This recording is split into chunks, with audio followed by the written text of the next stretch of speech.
Ya saya ngalamin di basis saya. Saya lihat waktu zaman saya sekolah itu, kita bisa main judi di dalam bis. Bis itu sedang berjalan, kita di atas bisa main naik. Ya 913 bis tingkat. Bis tingkat ya. Saya ngalamin itu bis tingkat. Sama masuk STM Kampung Jawa, STM DKI kan mereka bisnya 204. Bis tingkat juga. Tingkat juga. Kita nggak ribut dengan mereka. Kita berteman. Oh masih aman, masih damai. Berteman. Kita masih. Alangkah indahnya sebenarnya Bang. Oh masih mesra. Nggak ada keributan kita.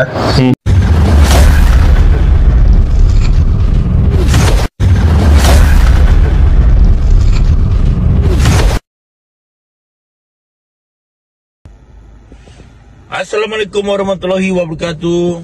Balik lagi ke Anunar Vlog 75. Kali ini Anu Nazir akan menghadirkan Budut lagi, Budut 913.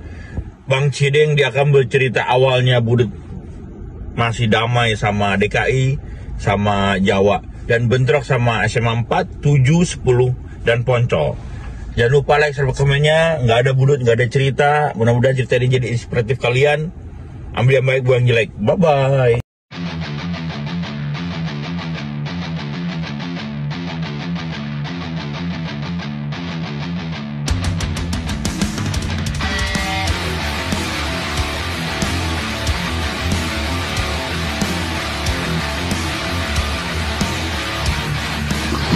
Bismillahirrahmanirrahim. Assalamualaikum warahmatullahi wabarakatuh. Ya, salam sejahtera, semangat sehat, dan selamat berbuka puasa buat penonton setia Andrew Najir 75 Channel. Kali ini gue bersilaturahmi ke daerah barat nih menjelang buka puasa sama salah satu narasumber yang cukup fenomenal di barat, di channel sebelah tahun kemarin cukup booming. Mungkin sebagian penonton gue udah kenal dia ya. Salah satu punggawa sekolahnya dulu yang dituain katanya. Emang udah tua. Ya boros kan? Ya boros. Awet muda sih gue lihat. Karena bergaulnya sama anak-anak muda. Jadi gitu sih bisa bilang muda. Ya, tanpa panjang lebar, langsung di subscribe, like, and share di Andrew Najir 75 Channel. Gue hadirkan dari Budut lagi. Sekarang dari Budut Westapia 913. Pengen kenal sebelah gue, Bang, saya lo Bang, buat fans-fans ente. Selamat sore menjelang malam. Nama saya dikenal Cidek di basis 913 Budut. Yang pertama kali membuat berdirinya basis. Sejarahnya dulu belum ada namanya basis. Oh, belum ada ya? Iya, kita ulang lagi sejarah di era saya masuk tahun 87. Masuk 87 itu belum ada basis. 88 juga belum ada basis. Ketika tahun 89 baru mulai berdirinya basis 913, basis 806. Nah, mulai berdiri tuh tumbuhan tuh. Semua ada membuat basis. Nama basis itu dari nama-nama bis biasanya. Nah, itu diplot menjadi basis. Nah, akhirnya kita dirikan itu sebetulnya basis 913 berdiri dari anak-anak Gang Subur, anak Roksi. Kita memang lahir di Gang Subur, di Roksi. Nah, besarnya di Roksi kita tahun 89 menjelang 90 baru pindah ke Cengkareng gitu. Tetap basis itu berdiri awal muasalah dari 89 berarti ya. Tapi udah ada semboyan belum?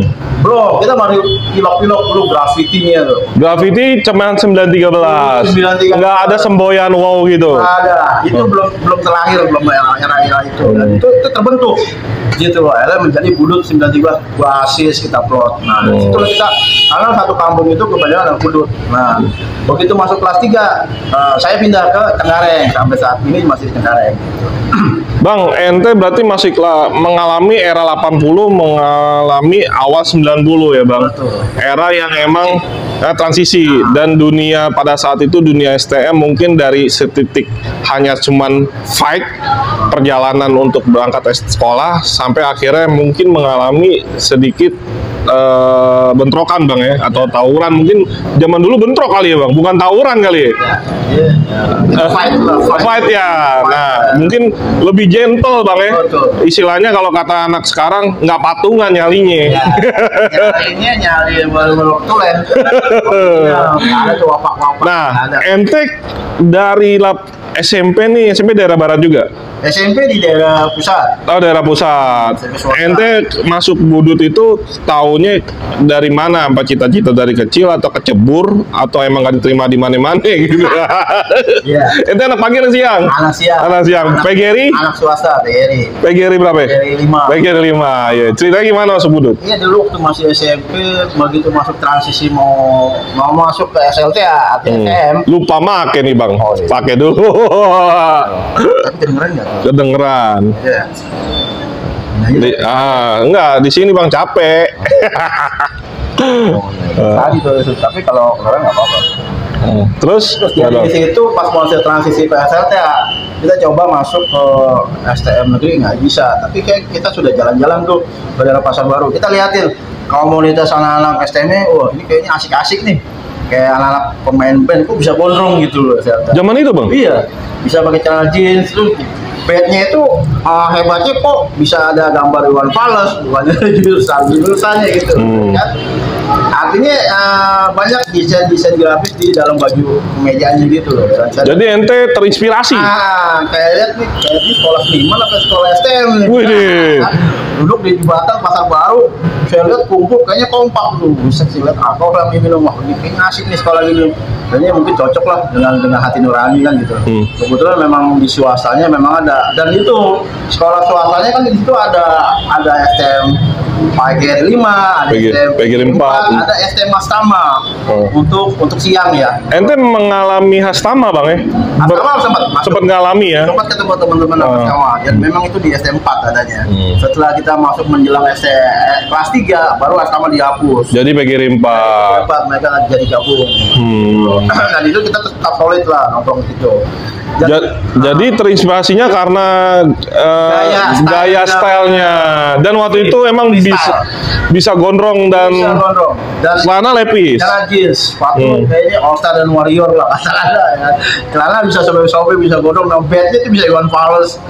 Itu saya lihat, wah ini asik nih kayak sekolah kayak begini nih. Mungkin jarang sekolah yang kayak tempat lain kayak seperti ini gitu, bisa freestyle. Itu yang saya masuk, ternyata memang ngalamin sekolah bisa cuma bawa buku satu gitu. Tanpa tas kita juga bisa gitu. Padahal zaman sekolah tuh ngalamin kita masih SD pakai tas. Paman pakai SMP kita pakai tas. Kok di sini cuma bawa buku satu gitu loh. Setahun lagi? Apa 3 tahun? Satu buku bisa 3 mata pelajaran.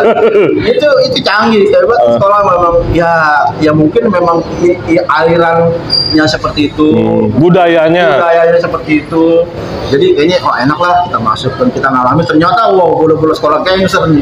Saat mengalami yang saya tahu ya. Itu kesan pertamanya. Iya, kesan pertama. Oke, Pak itu masuk di sana, memang masuk swastanya. Saya lihat begitu masuk, kebetulan senior-seniornya di angkatan kelas 3 saya masuk kelas 1, saya bergaul sama yang lebih tua. Biar kelihatannya lebih tua lah, padahal emang pada saat ente masuk tahun 87 dari 913 khususnya dari daerah barat banyak bang masanya, anak siang terutama. Banyak, itu anak siang di era saya 88 sampai 89 itu 2 bis. Banyak zaman itu ya. 2 bis penuh. Anak pagi lebih banyak lagi ya? Anak pagi dikit. Oh, lebih dikit. Banyak sore, siang, karena gitu. Karena anak pagi ya, kan mereka negeri, kan seleksi ya kalau iya. Ya gitu. Apa yang ente ingat kesan pertama ente di Budut nih di tahun 87? Kesannya sih ada banyak kesan percintaan, ada kebrutalan, kebebasan. Ya kita di sekolah belajar, tapi di sekolah dengan gaya benar-benar bebas lah, freestyle di situ. Ya saya ngalamin di basis saya. Saya lihat waktu zaman saya sekolah itu, kita bisa main judi di dalam bis. Bis itu sedang berjalan, kita di atas bisa main naik. Ya 913 bis tingkat. Bis tingkat ya. Saya ngalamin itu bis tingkat. Sama masuk STM Kampung Jawa, STM DKI kan mereka bisnis 204. Disingkat juga. Disingkat juga. Kita nggak ribut dengan mereka. Kita berteman. Oh, masih aman, masih damai. Berteman. Kita masih Alangkah indahnya sebenarnya, Bang. Oh, masih mesra. Nggak ada keributan kita. Kita bisa jaga silaturahmi. Masih mesra kan? Mesra. Kita nggak ribut sama mereka. Teman, silaturahmi masih kita jaga. Terus Di era saya, begitu saya mulai menjadi alumni, baru mulai STM. Berarti sama STM sebenarnya khususnya daerah barat ya, barat ke pusat itu damai. Damai, tapi tanda kutip hanya STM itu aja, teman. Ya karena kan DKI, Jawa sama Budut doang nih. Rawamangun termasuk kita berteman. Termasuk Rawamangun mah sampai era 2000-an juga masih berteman. Cuman ada hambatannya nggak? Ya, tapi kita bentulannya berteman. SMA. Nah, STM-nya yang kita ribut itu hanya STM Poncol. Hanya Poncol aja. Dulu kadang kita berteman, tapi ada komunitas Poncol yang memang gahar. Kebanyakan musuhnya itu anak-anak Ambon. Kampung Ambon apa Ambon? Kampung Ambon. Pada saat itu Poncol masa di barat banyak. Ada. Banyak. Cuman memang termasuk selon lah kalau itu memang kita nggak bisa berteman sama mereka. Kalau grafika, STM Rawamangun, kalau udah masuk ke BIS 93 itu kita anggap dia basis bagian kita juga Budut. Berarti satu basis 913. Betul. Karena STM Rawamangun, STM Grafika itu selalu bergandengan tangan dengan kita satu BIS. Karena tujuannya sama kan, ke arah. Rawamangun, Grafika kan searah dengan kita. Itu kita plot, dia juga bagian Budut 913. Dia mengklaim dirinya juga Budut. Dari lahir satu rahim yang sama, satu basis. Karena kita prakteknya, kadang kita praktek anak Budut, praktek di Rawamangun. Di Pulau Gadung. Ada anak Rawamangun praktek di PPKPT di Budut. Akhirnya kita memang solid lah. Yang kita peranin kebanyakan itu Poncol. Kalau untuk STM, kalau SMA kita ributin SMA Catun. Ini titik rawan perjalanan ente pergi dan pulang. Nggak pernah ketemu. Paling kita ngeributin itu Kampungan. Kampung Ambon. Poncol. Kita sering tempur di Gimbatan Gantung. Karena memang alumni saat itu anak Poncol banyak di situ. Dan kedua ada alumni namanya di era saya ya, ngakunya Jepri. Dia alumni SMA 4 Gambir. Dia selalu ada nih di bis. Kita tadinya berteman. Iya, berteman. Kita selalu kumpul. Kita tempur sama SMA 7, dia ikut kita bareng. Perjalanan menjalan kelas 3 pecah kongsi. Iya, kita ributin juga SMA 4. Itu saya yang pertama mulai ributin. Pertama kali bentuk SMA 4. Itu tahun berapa, Bang? Tahun 90, masuk 90. Oh, berarti ente kelas 3? Ya, kelas 3. Kenapa bisa pecah sama SMA 4? Ya, karena ya kita gitu ya namanya. Masalah ledek-ledekan. Musuhnya udah pada mundur, pada takut ya kita ributin yang nggak ada aja di depan mata gitu. Oh. Tuh, tadinya mereka gabung dengan kita SMA 4. Kita tempur sama SMA 7 setiap hari. Gabung. Tiap sore gabung kita sama SMA 4. Akhirnya SMA 4 malah ente kelas 3 ente bentrokin. Kita tempurin juga SMA 4. Padahal banyak artis juga ya waktu itu satu bisa. Semenjak kita ribut dengan mereka udah nggak berani lagi nih 913. Di jadwal yang sama, di jam pulang yang sama. Anak SMA 4. Padahal SMA 4 banyak juga di 913. Akhirnya mereka gabung sama 7, sama 4 tempurin kita. Kita punya sejarah dulu di Gambir ya. Kalau di Gambir dulu pernah kita kan sering tuh sabu itu geber setiap hari pecah tiap pulang ya sore. Akhirnya lama kita gergetan ya. Suatu ketika kita pulang, begitu pulang anak 806 lagi ributin nih sendirian nih bisnis kan dia bis pendek tuh, bukan bis tingkat. Saya pikir cuma sekitar 15 orang lah. Itu udah dikerubutin sama SMA 7 Gambir sama SMA 4. SMA 7 kok nggak salah. Hampir mati mereka. Terus nanti kita basisnya turun tuh ngelihat, begitu ngelihat kita kesian nih, wow bisa mati nih kita bantuin. Akhirnya kita tempur tuh, masuk tuh merangsek. Turun lagi bis kita, satu bis yang kedua, gelombang kedua kita di sebelah turun. Begitu tempur, ada bis Nabang juga ngelihat, turun juga. Wah, di situ kita punya tragedi di situ. Itu sore maghrib loh kejadiannya. Di maghrib itu kita tempur berapa jam tuh, nggak ada ngalangin. Itu kan komplek daerah Ring 1, kan? Jatuhnya Ring 1 ya? Pangkostrat di situ, markas Kostrat di situ, Istana Negara di situ, Kogar Gamisum di situ, ya kan? Brimob di situ, Marinir di situ, nggak ada yang menyentuh, nggak ada yang mau belain sama saat kita serang. Berapa jam tuh? Itu 2 jam ada. Itu tragedi yang nggak pernah disentuh oleh aparat. Tragedi apa namanya? Kita masuk ke sekolah itu sampai kita injek-injek. SMA SMA 7. Oh, 7. Itu sejarah. SMA 7 nggak pernah kita masukin saat itu di era zaman saya. Saya bisa masuk merangsek sampai depan pintu. Pintu gerbangnya ditutup, blok gitu kan. Tahu nggak IC bahasa Inggris? IC tahu kan? Oh. Ah, itu kan ada lembaga khusus IC. Banyak mobil-mobil parkir situ. Itu kita injek-injek kita hancur kacanya. Ada yang dicolongin, apa yang dalam tas itu habis tuh yang namanya tawuran, yang merampok itu semua jadi satu. Hampir kita bakar tuh SMA. Sama seperti ngalamin kita bakar SMA 1 saat itu. Ya, kita ngalamin punya sejarah satu komplek Budi Utomo antara STM dan SMA 1. SMA 1 kita bakar hangus. Itu kejadian tragedi. Kita mau bikin kejadian itu SMA 7 seperti itu. Ya. Kenapa bang? Kan ente bilang di tahun ente kelas berapa tuh kejadiannya? Kelas 3. Nah, kenapa di tahun kelas 3 ente akhirnya berani merangsek ke SMA 7 sampai segitunya? Karena yang dari podcast yang lain, SMA 7 terkenal mereka itu banyak kan anak-anak pejabat. Kenapa sampai? Karena udah puncak lah ya. Udah puncaknya kita. Abis mungkin karena dia bisa ngebantai ente, tapi ente nggak bisa ngelawan kali ya. Betul, saat itu kita mulai ditangkap.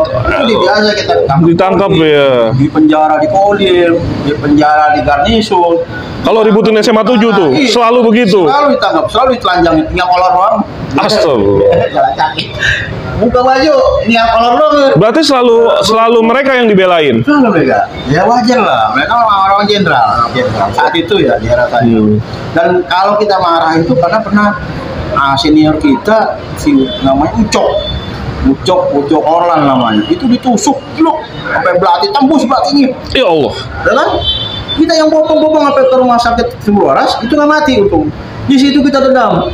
Oh, berarti awalnya dari situ. Ya. Tapi akhirnya kita balas itu akhirnya mereka kita menang akhirnya. Itu kita pertempuran itu sampai kita copotin lagi SMA 7 kita copotin, itu tragedi kita di situ yang kita ngalamin sampai bisa masuk pintu gerbang ditutup dia memberi bendera merah putih di sebagai tanda menyerah. Dia nggak berani melawan. Udah bakar kata anak bakar. Saya masih koordinator saat itu kan. Jangan saya bilang jangan ini gila lu, ini daerah komplek militer lu. Ring 1 lu mau mati lu, belakang segala macam komplek militer lu, gila lu. Udah jalan, udah mundur, kita jalan massal lu keluar dari situ. Kagak ada berani tangkap, polisi nggak berani tangkap, tentara nggak berani tangkap. Kita jalan massal dengan aman, kita dijagain sampai kita pulang. Itu saat itu kejadian tragedi itu yang kita ngalamin. Seru ya. Ini kita habis sholat kita cobain bang. Ini bang, ini makanan kita kan abang generasi 90. Abang ngajaknya pas banget ini, kita janjian di Dunkin Donut. Ya mungkin terkikis zaman Dunkin Donut masih ada eksis, walaupun di sekarang ada Jeko, ada macam-macam donat. Iya, zaman ini kan zaman kita kan Dunkin Donut doang. SD kayaknya masih ada deh waktu itu. Ada. Mana Dunkin. Dan Dunkin Donut masih eksis, dan ini makanannya nggak berubah dengan makanan menu yang sama, dengan tiramisu, dengan coklat, dengan nggak berubah rasanya. Yang orangnya berubah yang makannya. Bang, nyobain dulu bang, jangan ngerokok mulu. Ya, ini bang, ayo bang nyobain bang.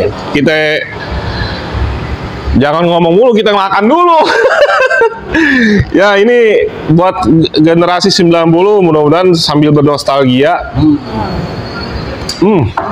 Rasanya masih sama dari kita zaman SD sampai sekarang ya bang.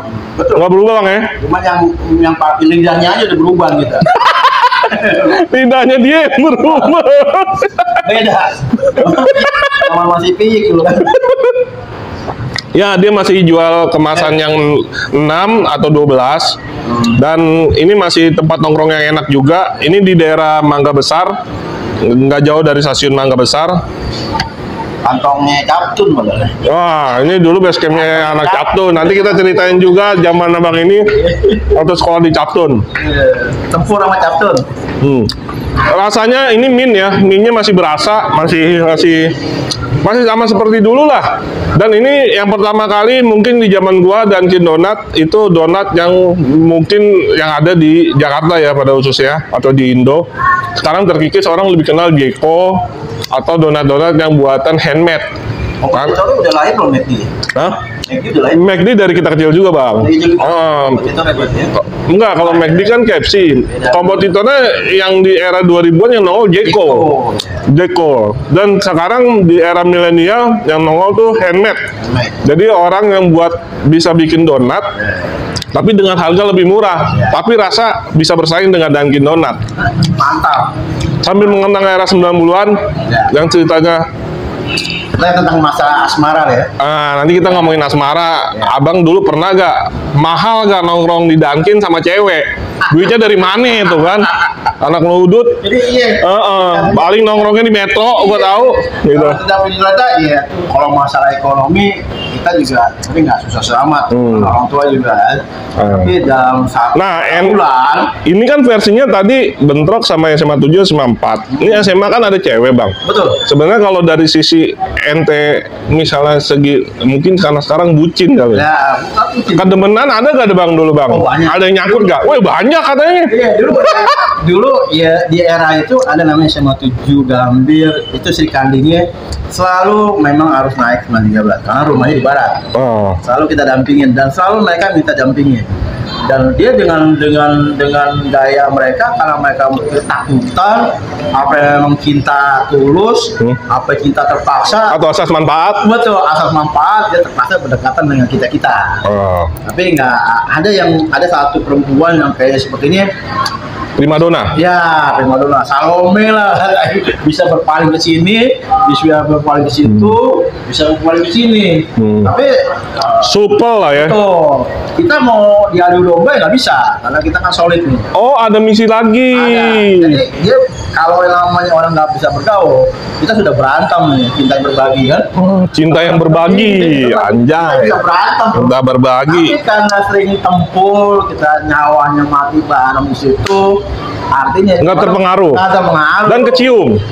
Ya, kita maksudnya kecium dengan siasat dia. Habis dengan kita, besok dengan dia, besok dengan itu. Kita baca dong, ya kan? Walaupun masih pihik, kita tetap bersatu. Iya kan?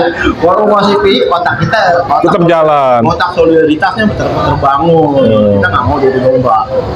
Hal kayak gitu kita ngalamin. Ada perempuan yang si A yang dari SMA, katakanlah saya sebut SMA Smith, SMA Smith Pariwisata, SMTK, Tarika Kartini, kan banyak primadona juga di takut-takut naik, kita pacarin. SMA paling keren dalam percintaan, tapi dalam solidaritas hanya STM. Ya, mulut ya begitu. Jadi kalau lu nggak suka dengan dia, lu gara-gara jangan perempuan lah. Lu sentimennya dia, lu berani sama dia. Lu berani sama dia. Berani, ayo kita ke lawan banteng. Lu buka baju, kita tontonin kayak jago berantem. Itu fight ya, sampai mereka berdua bonyok. Sampai berdarah, gua kecap, ya kan? Kita aduin, begitu dia kalah. Udah stop. Udah sampai mati dong. Kayak jago. Yang penting mereka puas. Iya puas. Lu kalah, lu menang, lu diam. Tinggal bawa ke klinik deh. Yang bonyok. Bawa ke klinik deh. Ya, mangap lu. Awal mangap. Kasih pil Magadon deh. Kasih McDonald, loh, biar lu nggak sakit, bego pulang rumah lu tak sakit lagi. Cerita, oh iya bang, udah. Zaman itu Megadon gila. Ya, aduh, kalau BK kan menyalurkan dulu itu anak Senin. Saya ada bandara anak Senin kan, jadi itu ketua saya 90 waktu itu. Itu bandar BK-nya dulu, zaman dulu. Bang, versi dulu anak STM sama SMA, versi dedemenannya gimana sih dedemenannya itu bang? Ya alamiah. Zaman ente. Alamiah lah begitulah. Yang pegangan tangan seneng banget bang ya? Iya.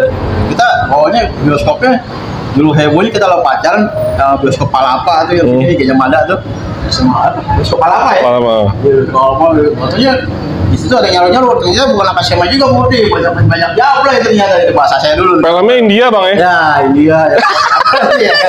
Itu kita bawa pacaran ke situ pacaran kayak gitu-gitulah. Terus kalau saya juga kadang bisa dapat duit banyak ya kadang copet saya palakin dulu gitu.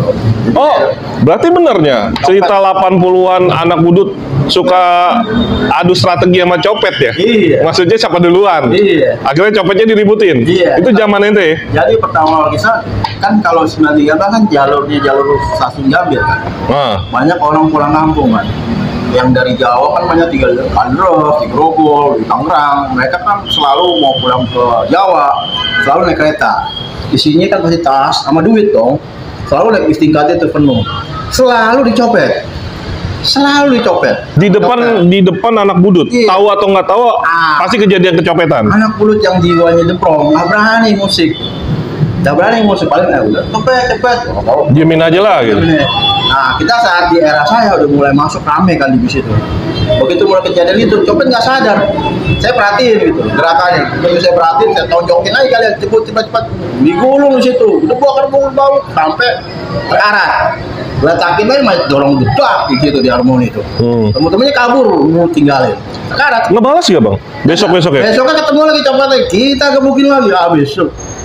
Masa tiap hari kita gebukin terus ya kan? Juga ada. Akhirnya mereka dengan sadar diri Aman dong. ada koordinator mereka tiba-tiba nyuap kita Maksudnya? ngasih duit. Wih, Ngasih duit. Di situ semenjak itu mereka takut dengan kita. Gitu ngeliat kita, jangan naik. Kalau ada rombongan orang gila deh sih, ya berani dia naik kan. Dia kan selalu bergerombol, paling kecil 5 orang, 10 orang. Tapi di satu sisi kita panggil, lo nggak ketemu gua, awas di pasar baru, gua tunggu, jangan sampai gua cari lo sampai Senin. Karena kita cari sampai Senin. Kadang di pasar baru kita lagi duduk di pinggiran kali itu, di tukang lukis, dia dari dalam bis itu lemparin duit tuh, pakai buku soko. buat kode. Bang, cepat, lu jatuh dong, ambil tuh, anak saya suruh kan, gini kan, ambil tuh, apaan Bang Cidek, ambil, bungkusannya lupa, duit, selalu, setiap hari di situ kita banyak duit. Oh, duit yang untuk operasional dan untuk duit suap yang ente pakai buat party. Setiap hari kita minum gratis, setiap hari kita berpacaran dengan duit copet. Yang mantan SMA 7 sama SMA 4 mantan Mbak Cide baru tahu ya. Dulu pacaran modalnya duit dari copet. Kita baru buka-buka setelah tua. Akhirnya kita didik tuh anak-anak junior ya lo. Mau ada koordinator lo bilang, ikutin anak tadi baru deh. Ya masih copet tuh kan. Jadi kalau usah kita panggil, kita datang sendiri. Gitu. Kadang-kadang ngumpet-ngumpet kita kejar. Tongkrongan lu gua tahu, kantong lu di sini kita cari. Kadang-kadang dia nggak mail nih kita nih. Nah, nih Bang, ini kan intinya nyuap Bang, supaya mereka aman. Tapi mereka operasi lagi. Operasi asal di depan kita. Oh iya dong. Hati nurani kita gimana? Nenek terancam copet masih kita dibilang kita kebukin juga tetap. Bodoh amat lo kasih jatah lo kebukin. Yang penting lo di depan gue kan gitu. Peraturan mainnya begitu. Tuh jangan pernah nyopet depan gue ya. Nah, selalu di belakang gue. Kan kita juga ada jiwa ini juga. Lalu kita pernah ngalamin ngeliat nenek copet kesian kan. Nih bagi saya brutal tapi masih pakai hati nurani. Gimana kalau nenek gue tuh? Gimana kalau saudara gue tuh nenek mau pulang ke Jawa? Kan kita bicara seperti itu. Hati nurani ya. Betul. Kembali kepada diri kita. Gimana kalau nenek lo lagi mau pulang kamu dicopet? Rasanya gimana duitnya habis? Kan begitu. Jadi lo boleh nyopet tapi jangan depan gue. Gitu. Peraturan mainnya. Iya. Jadi di zaman habis sama gue. Di zaman itu yang istilahnya benar-benar bahasa gue zaman gue ngebetak Bang. Yang benar-benar ngebetak atau nyopet itu benar-benar copet. Bukan anak sekolah Bang ya. Karena ada juga yang otaknya kotor juga ada. hanya segelintir. Ada yang bukan jadi budaya. Saya nggak perlu sebut kalau anak sekolah itu. Tapi nggak jadi budaya. Kalau generasi gue kan mungkin udah jadi budaya. Ada sampai mau ikut gerombolan itu ada. Saya nggak perlu sebut. Akhirnya sekolahnya sekolah copet juga. Nggak lulus pokoknya. Karena udah kenal duit. Jadi nggak fokus sekolah. Buat minum. Kalau saya kan minum sambil lalu. Kadang saya bisa minum, kadang enggak. Ya nggak terlalu nyandu gitu. Ikutin itu aja. Harus nih gimana? Kalau ya mau. Kalau enggak. Nggak nyandu lah sampai saat ini nggak nyandu. Bang, ini kan tadi ente bilang jalur barat khususnya Kampung sama STM Poncol Bang. Kalau SMA 74. Kalau Captun juga sering ketemu Bang. Kalau Captun itu apa hanya dipacarin doang? Nggak, kita nggak pernah kenal dengan profil mereka. Yang kita tahu, saya kalau di Budut Tiap saat didatengin siang kita lagi belajar jam 2 dia pulang tuh anak siang kan. Kita lagi belajar tiba-tiba lagi sepi. Captun. Dengarnya suara gitu mulu. Captun nyerang katanya. Nyerangnya cuma karena lewat doang belum sehari. Karena gerombolan mereka pulang ke arah Senen banyak. Kebetulan di koordinator saya lihat anak komplek AL. Itu kan anak tentara AL kan. Lantamal. Ada mes itu kan kebanyakan tempatnya ya Bang Jawa kebanyakan situ. Dan mereka cuma lewat doang turun ngambilin tuh anak muda cuma berapa orang 10 orang di nongkrong di jembatan mundur dong satu bis cuma teriak captun ya kita lagi belajar seru sama guru gini udah deh lo nggak usah belajar keluar serang di captun iya lo kita keluar guru yang nyuruh bohong itu keluar ya kita serang di captun kabur hilang setiap saat lama-lama kita kesel kita datang Kayak orang ledekin. iya kayak orang ledekin lama-lama kita bersatu ayo kita bikin acara kita serang hari ini ayo sore hari kita datang captun kita datang tuh jalan masa burak 5 sekolah Jalan masal 5 sekolah. dari sekolah kita jalan masa ke captun sampai captun kita udah siap dong botol bensin udah siap saya bilang cuma di arah saya doang 50 yang mengalami tragedi bakar-bakar Maksudnya seperti SMA 1 kita bakar kayak SMA 7, SMA 1. Kayak saya SMA 1. SMA 1 kita bakar SMA 1 saya mau bikin kayak gitu juga tadi kurang aja nih kita bakar juga begitu kita masuk rangsek saya baru tahu itu sekolah di tengah Komplek. kampung di tengah Kampung. kampungan kalau kita bakar lu sama aja ngebakar berapa masa itu nggak tahu lah kampung bodrek kayak gitu Kampung bodrek. iya kan kalau SMA 1 ketahuan kanan kiri gak ada kampung yang kebakar ya SMA 1 aja Iya. kalau lu bangunan sejarah kan Iya kan? boleh lu bakar tapi kalau lu bakar SMA 1 Ribet. buset kanan kiri orang kampung bodrek semua lu berapa nyawa lu mulai nyapin ke perkampungan begitu kan saya bilang jangan saya bilang gitu Kagak jadi. jadi itu orang kampung keluar ada anak angkatan saya rumahnya juga situ juga turun RT lagi jangan jangan lu bakar cabai sampai lu bakar kampung gua gitu angkatan saya tuh kata namanya dia turun RT lagi gitu tahan namanya udah jangan tong nggak jadi Itu karena nafsu bang ya. Begitu di TKP bingung. iya kesabaran kita lama-lama habis dong terdengar sedunia dengar dulu diserang iya lu Anjay. terus sedunia dulu diserang sama capek